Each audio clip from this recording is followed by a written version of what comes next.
The UAE Central Bank upwardly revises real GDP growth at 7.6% this year, and Qatar announces a $7.9 billion 2023 budget surplus.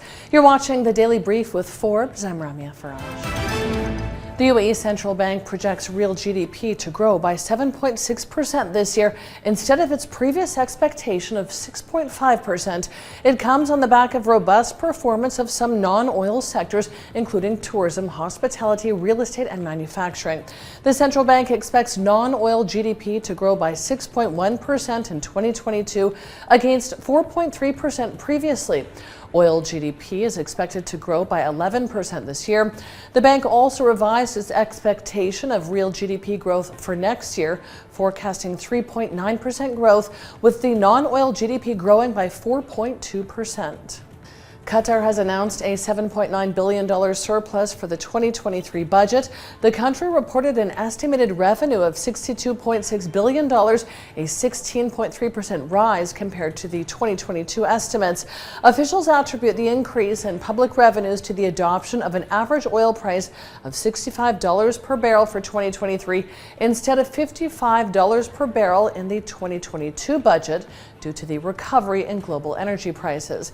Qatar's oil and gas revenues are estimated at $51 billion for next year's budget, marking a 20.8% increase from 2022.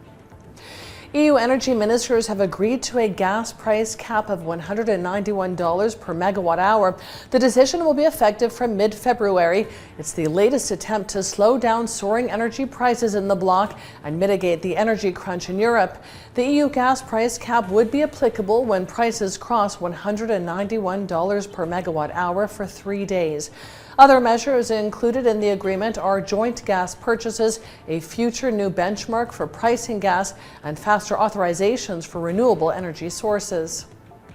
The independent U.S. arm of Binance will bail out crypto broker Voyager Digital and buy its assets for just over $1 billion.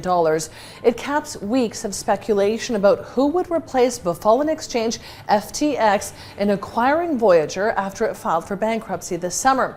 Voyager says Binance provided the highest and best bid for its assets, including about $1 billion in Voyager's crypto portfolio and a further $20 million in additional consideration.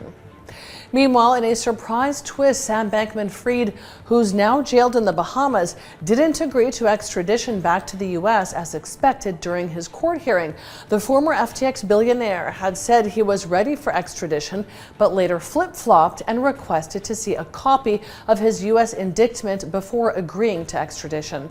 The 30-year-old Californian's net worth swelled to as much as $26.5 billion as his Bahamas-based crypto exchange FTX and crypto-focused trading firm Alameda Research dominated the industry.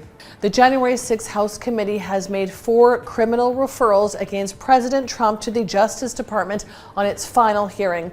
It's the culmination of its 18-month-long investigation into Trump's efforts to invalidate the results of the 2020 presidential election and the Capitol riots they allege he incited.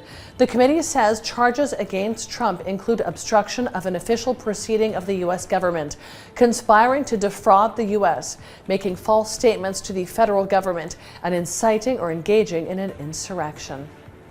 And Amber Heard says she's decided to settle the multi-million-dollar defamation case brought against her former husband, Johnny Depp, after she was ordered to pay $15 million in damages to Depp. A jury earlier this year found she defamed him by calling herself a survivor of domestic abuse. Heard says she'll settle the case rather than appealing and going through a retrial, as she simply cannot go through that for a third time. I'm Ramia Faraj. This is the Daily Brief. Thanks for watching. Bye for now.